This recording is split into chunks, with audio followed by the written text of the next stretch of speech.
Assalamualaikum warahmatullahi wabarakatuh. Di sini kami dari kelompok 1 mata kuliah Metodologi Penelitian Akuntansi. Di pertemuan 10 ini akan memaparkan atau mempresentasikan hasil kerja kami mengenai mengubah penelitian menjadi publikasi. Sebelumnya izinkan saya untuk memperkenalkan anggota kelompok 1. Yang pertama ada saya sendiri, Anissa Nur Afifah, NPM 025. Yang kedua ada Taufik Khairuddin, NPM 046. Yang ketiga ada Septia Ragil Saputri, NPM 047. Yang keempat ada Arung Abinaya Nasrullah, NPM 089. Dan yang terakhir ada Risti Ananda, NPM 147. Yang berikutnya adalah mengapa mempublikasikan.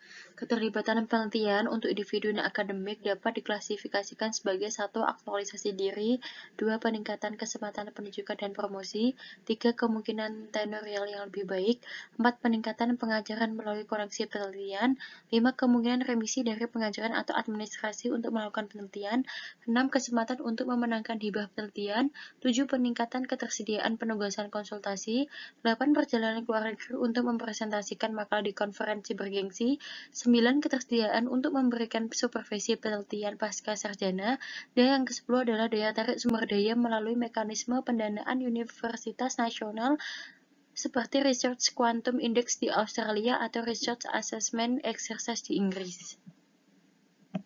Yang kemudian adalah di mana untuk menerbitkannya. Yang pertama ada buku.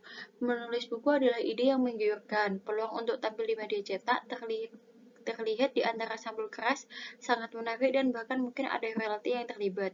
Dalam praktiknya, pikirkan lagi, kemungkinan menulis buku terlihat sangat kecil dan jarang ada yang cukup banyak sukses serta kekerasan dalam akuntansi untuk menghasilkan blockbuster. Meskipun Growth Art dan Chalk 1989 memberikan pengecualian. Bab buku memberikan alternatif yang jauh lebih mudah dan merangkul kontribusi studi kasus ke koleksi yang diedit. Namun, Anda masih harus belajar seni kompromi karena penerbit akan memiliki setidaknya satu mata pada target pasar, sementara editor harus memastikan bahwa seluruh volume sesuai dengan gaya rumah tertentu, biasanya miliknya sendiri. Hasilnya adalah bahwa setiap kontributor akan diminta untuk mengubah kata dan frasa aktual yang telah mereka pilih dan dipaksa untuk menambah atau menghapus paragraf yang mereka yakini tidak perlu atau esensial masing-masing. Laporan yang ditugaskan. Setelah Anda mengembangkan bidang keahlian yang diakui, umumnya terkait dengan topik penelitian doktoral, peluang akan muncul untuk menghasilkan, biasanya untuk uang.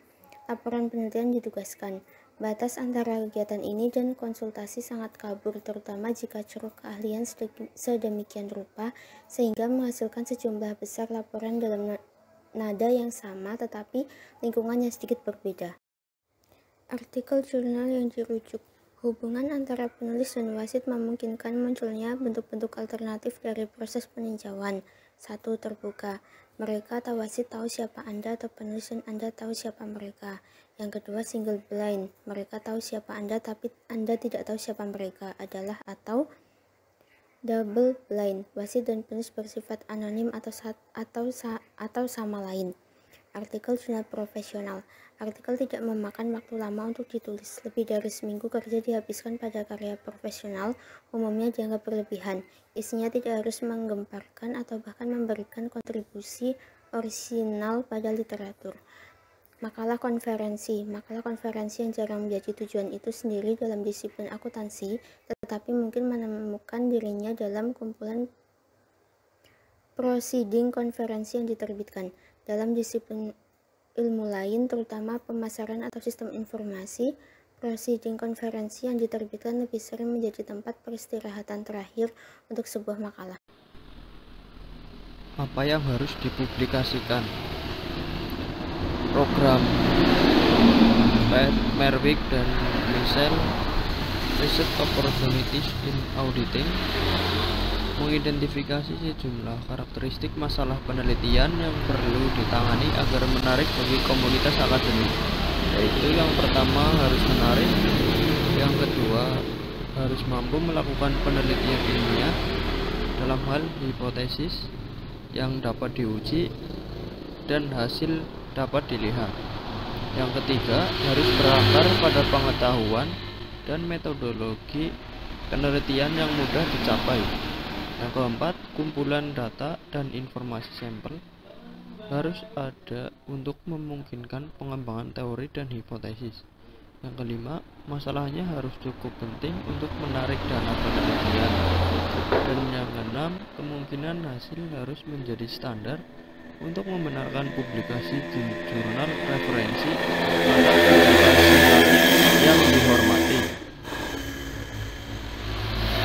Topik penelitian di bidang akuntansi dan keuangan dapat dikelompokkan secara luas, yaitu 1. Area analitis dan non-empiris, 2. Empirisme terfokus, 3. Struktur sosial politik, dan yang keempat yaitu pengurangan hipotesis. Sebuah makalah akan lebih mungkin diterima jika sesuai dengan struktur standar yang menunjukkan adopsi pendekatan ilmiah yang sistematis. Sebuah makalah biasanya akan dikembangkan melalui 5 tahapan yang berbeda, yaitu yang pertama, permasalahan penelitian, yaitu pertanyaan penelitian harus ditentukan secara tepat dan dengan cara yang merinci motivasi untuk penelitiannya. Yang kedua, tinjauan teori dan literatur. Tinjauan pustaka harus terkini dan cukup mencerminkan teori yang relevan dan hasil penelitian sebelumnya, dan tidak boleh mengoceh dengan cara yang tampaknya tidak terarah. Yang ketiga, hipotesis. Hipotesis harus didorong oleh teori yang mendasari dan harus cukup untuk menghindari membuat lompatan spekulatif dari teori ke hipotesis. Yang keempat, metodologi penelitian. Metode investigasi yang dipilih harus konsisten dengan pertanyaan, penelitian, dan hipotesis. Dan yang terakhir, hasil, kesimpulan, dan pembahasan. Analisis harus sesuai dengan metode yang dipilih dan diarahkan pada pengukuran dan pengujian hipotesis. Bagaimana cara mempublikasikan? Yang pertama, tulis sendiri draft kasar pertama. Kedua, edit draft pertama dengan mempertimbangkan kejelasan, pengertian, struktur, dan urutan materi, memastikan ejaan, tata bahasa, dan referensi sempurna. Ketiga, mintalah orang lain di lapangan yang pandangannya Anda hormati untuk melihat secara kritis kertas tersebut dan mendorongnya untuk menggunakan pena merah. 4. Lokakarya, makalah di 1 atau 2 universitas lain untuk mencari pandangan khalayak yang lebih luas, mungkin antar disiplin. 5. Kirimkan makalah ke konferensi yang disegani di lapangan. 6. Perbaiki lebih lanjut makalah berdasarkan komentar ini dan kirimkan versi ke jurnal target. Laporan wasit kemudian dapat digunakan secara positif dan konstruktif dalam penulisan ulang makalah. Yang pertama, tentukan poin-poin yang dibuat oleh setiap reviewer secara terpisah dan klasifikasikan sebagai kritik mayor dan minor. Kedua, alamat setiap poin yang ditentukan. Ini tidak berarti setuju dengan peninjau dan setiap poin. Ketiga, jangan mencoba untuk membuat perubahan yang hanya window dressing.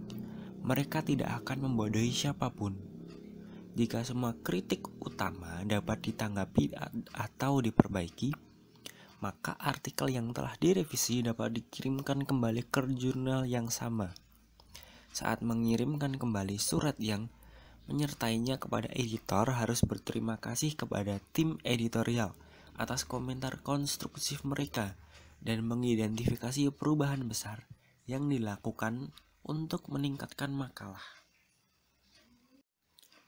Sekian presentasi dari kelompok kami.